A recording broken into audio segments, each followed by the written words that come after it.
Daniel. We got to know each other yesterday evening, actually. You're a young team. And we're discussing a little bit your exciting business. And yeah, we both started off in banking. Is looking at us, you can tell. We both started off in banking, while I stayed on until recently, end of last year. You decided 15 years ago to actually move on, to become a founder, an entrepreneur. You founded Cyprus. Tell us why. I mean, you can imagine why you left banking, but tell us why you actually founded and what was the idea behind it. So at that time, thanks a lot, Jan, for that introduction. I was working for the private equity group of a large bank, and actually what we did day for day, we were moving capital around the world into private equity, private infrastructure, private debt. It was a growing space. I saw that growth, but I was believing that we don't do this on a very deep knowledge basis. And I was wondering why. And the reason was that there was no information available about the assets where we finally indirectly invest on. And investing means having the knowledge to know what you do. And I realized at that point of time, 15 years ago already, that information knowledge is very closely linked to data and data availability. And I went to my boss and said, look, I think have to reinvent the way how we invest into that space. And he said, Daniel, and it will be a data-driven approach, I told him. And he said, Daniel, we are a bank here. We are not an online business. We are not a data business. Sounds familiar. So I did it myself, and I found wonderful partners who had shared the same vision, and we grow that company together since then. Pretty cool. Tell us maybe very briefly what you actually did since then, what you built and how you built it. Yeah. Maybe I show a few slides then as well to help with that understanding. I don't go through a presentation, but just a few slides. The idea was actually, so on the one hand, we have different actors in that game. We have the large pension plans, life insurances, banks, more and more sovereigns, the topic of today, who invest into private markets. Everything what is not traded on exchanges, not publicly traded. And this happens usually via fund managers who invest that funds into assets, into deals. But finally, the allocators who allocate that money into that space didn't really have that information. Where finally is my money ending up? What are the assets I'm indirectly owning? But the so-called channel partners, which are the fund managers who own that investments, have that information. It's just not centrally managed that the party who finally is the end investor who has the capital also receives that information. It's a confidentiality topic, and there are other reasons why. But I arranged a network around the globe between these limited partners and channel partners to share that data on a permission basis. And so we grew the largest data network of the world out of Munich, actually. Today it's a global company. And enable. We, by the way, also invited advisors, consultants, other actors in that game. But at the end, we have that information now where it should be, enabling them to make sophisticated decisions. You see, that is the growth of data which we have. So we are running today on 180,000 deals which are on that platform. And maybe that is the most interesting one. These are the capital flows behind the network. You see how the world is connected and how they today share via our platform data on their investments which they do. Thank you. That's pretty exciting. Now, I think the headline is AI, private markets, and the geopolitical race ahead. I would say since the discussion of the last 2.5 days, probably the race we are already in, deeply. So how does this fit together? AI, your concept, and also the geopolitical race. What is the driver? What do you see? Maybe we start with the latter one, the geopolitical race. The geopolitical race ahead, that's the title of today, right? So what happened, and it started finally with the pandemic, with COVID, that we realized we are very depending on others. Supply chains suddenly broke. We came into a situation now where the geopolitical tension is massively increasing. We have even wars, and we realize that us as a nation, as countries, and others as well, everybody for himself realizes we are absolutely depending on others. But this was an effect of the globalization.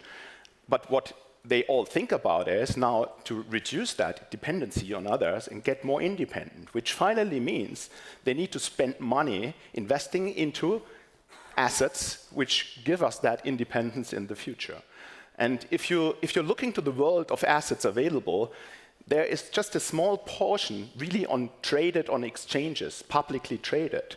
We have about 200 million companies which are not traded, and 60,000 which are traded on the exchanges. So what is the space a government and sovereign has to invest in when you want to control and get access, and maybe even own, if it's not otherwise possible, these assets? It's the illiquid space. So the geopolitical tension forces nations, sovereigns, governments to invest into private markets. And we get a new actor in that game who is now suddenly looking for assets in that space and deploys it in different ways, via private equity, private infrastructure funds, but also directly. Yeah, I think what you possess is super precious data. It is, as a banker, I could only dream of this. Now, also talking about banking, I think my experience would be in a large organization like a bank, these data would be available in a file cabinet in like big folders, or at best in like PDF files sorted somewhere in a digital file. Now, I'm sure you did differently. And what is the role of AI you really see now, and how could this progress further? Maybe, by the way, I have to say, when I started that, I just knew that data has a value. And I was believing that it's the charting or whatever which helps us as human beings to analyze these flows better and things. Today, fortunately, AI came up and made a completely different game out of the data value which we have generated. But at the end, if we're going back to this topic about nations, about governments, sovereigns who are forced to give speed by investing into different areas, the question is, what do they solve for? They don't want just to solve for return and risk, which is the classical investment KPIs, where you would look in a bank to. They need to solve for jobs, for healthcare security, for defense, for maybe technological leadership, which they want to control in the future. So the KPIs in an investment process where they need to look to becomes more and more difficult to analyze. And so the AI helps to understand the data and drive capitals. And we have a small video, maybe we just start that. It starts with some KPIs in the ESG sector. Yeah? So we're looking to investments which a state might have access to in the classical way. Now, that is the classical way how in the past we would have looked to that data. Today, and we're starting now the AI, we are prompting the AI to tell us, please have a look through all investments which I could have access to, and analyze me those which have the highest national interest, or which support our national interest, yeah? Which we do now. We start the AI.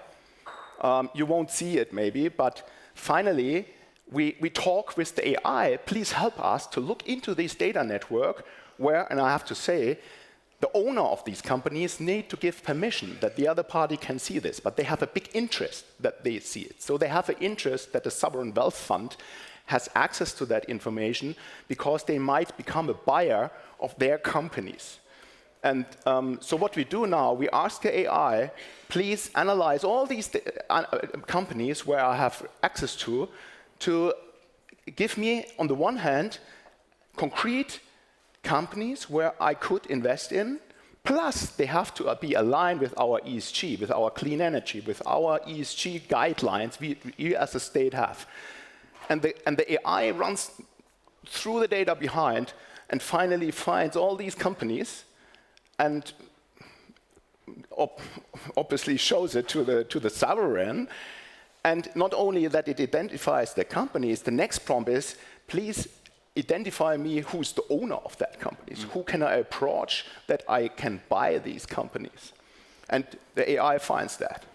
I think this is super relevant for parts of the things we discussed. Yesterday we had a big opening with, I think, the Bavarian Prime Minister and half of his cabinet. Unheard of. Which were making, I think, a super bold statement about strategic allocation and strategic positioning of Bavaria in the European context. And this morning we had this very serious discussion about defense, and you saw the colleagues sitting here debating how to allocate capital and how to come up with really tangible investment decisions for states. Now this perfectly, I think, fits into what you have been discussing, because the big question out there, if you want to have a company which does anti-drone warfare, you need to understand who's out there. You have 160,000, I think, single assets analyzed in this whole thing, and 24,000 funds. So how could you help? I mean, how does this tool help for these strategic asset allocation decisions and going forward?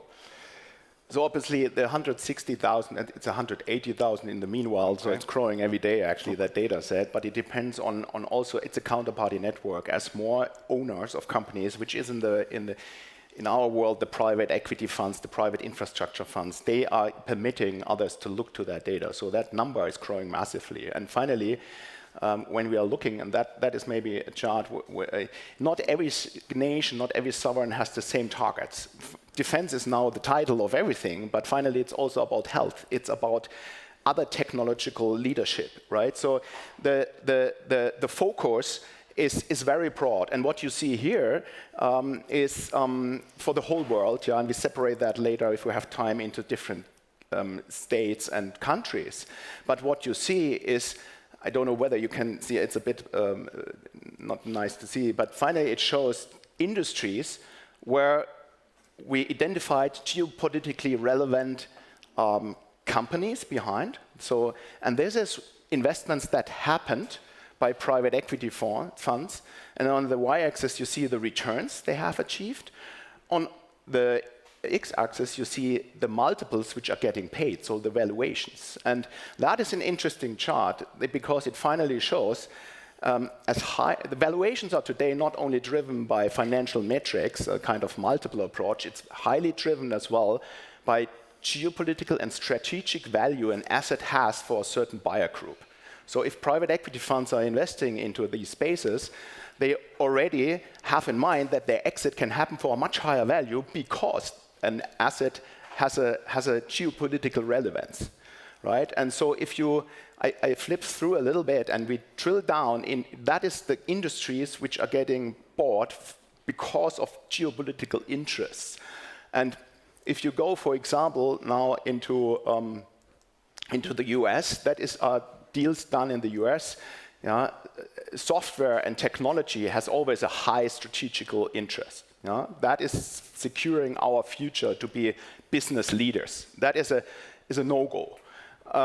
But if you go, for example, now into Asia, you see that they pay a massive price for payment technology, payment systems. That is an infrastructure which is in ownership at the moment of the Western countries, of mainly the US, and you see how fast that can be switched off. And therefore, what we see here, when we look deeper into the data, are interesting geopolitical interests which drive capital flows of the future. And we enable, with our infrastructure, everybody is invited to use that technology and get access to that data, permissioned data, to solve for their individual targets. I think this is super exciting. We run out of time, but this is super exciting because, I mean, you basically see capital flows going into strategic assets, and you can be sure that private equity and other funds will follow that. So this is a pretty cool predictive tool for understanding what's happening in the world in terms of capital allocation for strategic purposes. Cool. Thanks a lot. It was a pleasure. Thank you.